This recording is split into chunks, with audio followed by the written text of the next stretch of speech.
دیکھیے ایک نماز ہے جس کو بولا جاتا ہے صلاۃ التسبیح. اس نماز کے بارے میں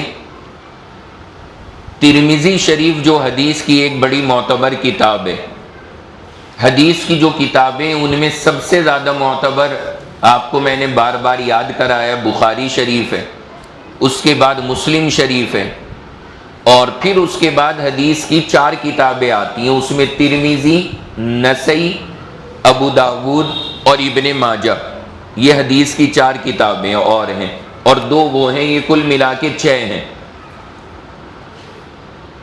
ان کو عربی زبان میں بولا جاتا ہے صحاح ستہ. صحاح مانے صحیح حدیثوں کی کتاب، اور ستہ مانے 6، یعنی 6 authentic books of حدیث، حدیث کی 6 معتبر کتابیں. اس میں ایک کتاب ہے ترمذی.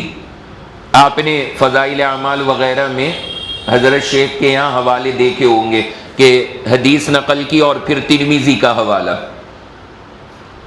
تو ترمذی کے اندر یہ حدیث موجود ہے صلاۃ التسبیح کی، جس میں اللہ کے نبی علیہ السلام نے اپنے چچا حضرت عباس رضی اللہ عنہ کو صلاۃ التسبیح کی نماز سکھائی، اور فرمائے کہ چچا اس نماز کو روز پڑھنا، روز نہ ہو تو ہفتے میں پڑھنا، ہفتے میں نہیں تو مہینے میں، مہینے میں نہیں تو سال میں، ورنہ کم سے کم عمر میں 1 مرتبہ پڑھنا.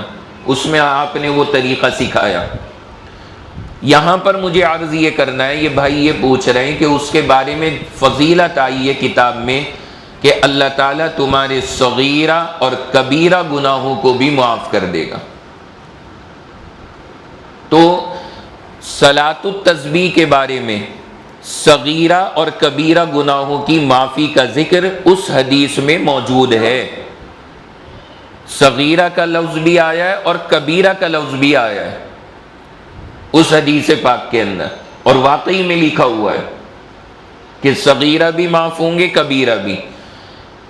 تو حدیث میں تو اسی طرح سے آیا ہے، لیکن علماء نے اس کا بڑا عمدہ مطلب لکھا ہے، وہ میں آپ کو سمجھا رہا ہوں کہ صغیرہ تو معاف ہو جائیں گے، آپ نے یہ نماز پڑھی صغیرہ معاف، لیکن اگر آپ اس نماز میں توبہ کی نیت بھی ایڈ کر لو، یعنی آپ جب یہ نماز پڑھ رہے ہیں آپ یہ نیت کر لو کہ میں نے جتنے کبیرہ گناہ کیے ہیں، بڑے گناہ بھی، میں ان سے توبہ کرتا ہوں، اس کے لیے میں یہ صلاۃ التسبیح پڑھ رہا ہوں.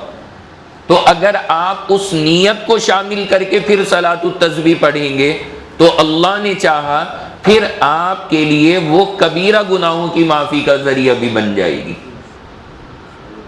تو صغیرہ گناہ تو معاف ہو جائیں گے اس کے پڑھتے ہی، لیکن اگر آپ نے اس میں نیت توبہ کی بھی شامل کر لی، یعنی یہ نیت بھی کر لی کہ میں اپنے گناہوں سے توبہ کے لیے اسے پڑھ رہا ہوں، تو جیسے ہی وہ نیت اس کے ساتھ میں ایڈ ہوگی پھر یہ نماز انشاءاللہ ہمارے تمام گناہوں کا کفارہ بن جائے گی.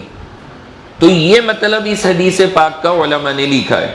تو حدیث کے جو الفاظ ہیں اس میں صغیرہ اور کبیرہ دونوں ایڈ ہیں، لیکن صغیرہ تو ہر حال میں، کبیرہ توبہ کی نیت کی شرط کے ساتھ. اگر آپ توبہ کی نیت بھی کریں گے تو انشاءاللہ کبیرہ بھی معاف ہو جائیں گے. ہاں لیکن اس میں ایک بات یاد رکھنا، کبیرہ وہ معاف ہوں گے جن کا تعلق ہمارا اور اللہ کا ہے، اور وہ کبیرہ جن میں ہمارا اور بندوں کا تعلق ہے وہ نہیں معاف ہونے.